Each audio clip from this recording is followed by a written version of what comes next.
高雄有民众伫画布营看到一只山暗公实在已经断去，惊讲会去互狗仔掠，就随通报农业局。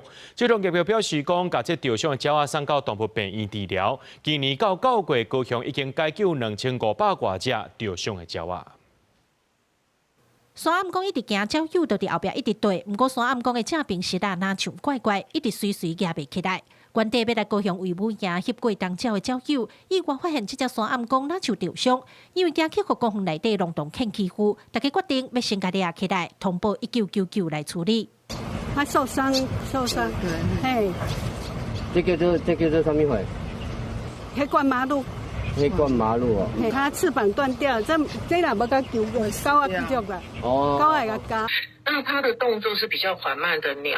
比較有可能像這類的鳥受到攻擊的話，通常可能都是流浪犬，一些外力的因素這樣。農業局委外團隊隨到場，把受傷的山暗公送去病院，狀況能穩定對野公。維武營因為環境好，有正豐富的鳥類生態，不過農場犬嘛袂少。民眾講，這嘛是鳥仔受傷的原因之一。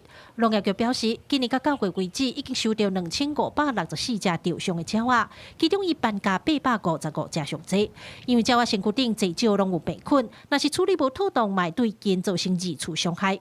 農業局強調，民眾若是佇戶外看到受傷的鳥仔，千萬唔通烏白甲叮當。已經死亡啊，就當然通知這個公園管理單位來處理，可能會當去急救的這個鳥的部分吼，會當通知阮市府1999吼，派人去現場去處理。有鳥友私底下表示，除了農場犬以外，嘛袂少民眾帶狗仔來維武營無看守啊，看到鳥仔就足咧耍，安尼真唔通。尤其維武營有袂少保育類的鳥仔，希望有關單位會當重視加強宣導管制。